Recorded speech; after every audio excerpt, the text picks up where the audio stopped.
भोजपुरिया समाज चैनल में आप सबके स्वागत बा। भोजपुरी के तमाम खबर सबसे पहले जाने खातिर भोजपुरिया समाज चैनल के सब्सक्राइब कर दी और घंटी पर जरूर दबा दी।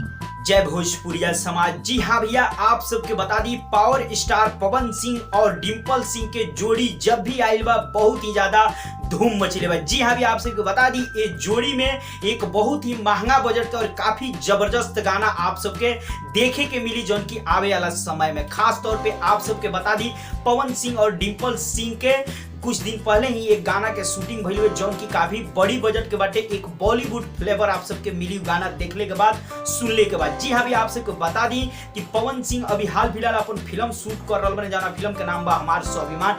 जी हाँ भैया, वो फिल्म के गाना के शूटिंग चल रहा बा जाना में बतौर पवन सिंह का अपोजिट नजर आई है अंजना सिंह और डिंपल सिंह। जी हाँ भैया, तो डिंपल सिंह के साथ भी और अंजना सिंह के साथ भी बहुत सारा गाना आप सबके देखे के सुने के मिली। लेकिन आप सबके बता दी अभी हम बात कर रहे ये वीडियो में केवल डिंपल सिंह और पवन सिंह के गाना के बारे में। जी अगर बात की जाए तो गाना बहुत ही लाजवाब बाटे, जाना के लोकेशन काफी महंगी बजट के बाटे और गाना के कोरियोग्राफी भी काफी जबरदस्त करावल गई बाटे और गाना पवन सिंह के आवाज में हुई जौन की एक तरह से रोमांटिक सॉन्ग हुई। जी हाँ भैया, जाना में काफी आप सबके इंटरटेन भी वो गाना के देखने के बाद आप सब कर पाए। तो साफ तौर पे बता दी वो गाना के बोल के अगर बारे में बात की तो सुने में आ रहा कि वो गाना के बोल सुने में आ रहा बा, कंफर्म ना भैया सुने में आ रहा बा कि गाना के बोल हो सकता लहे लहे जानू। जी हाँ भैया, लहे लहे जानू ऐसा बोल हो सकता, लेकिन इतने जानी कि कंफर्म हम ये बोल नहीं कहत कि ये कंफर्म बोल बा, आगे पता चली। लेकिन फिलहाल एक रोमांटिक गाना आप सबके पवन सिंह और डिंपल सिंह के हमार स्वाभिमान फिल्म में जौन की काफी जबरदस्त देखे के मिली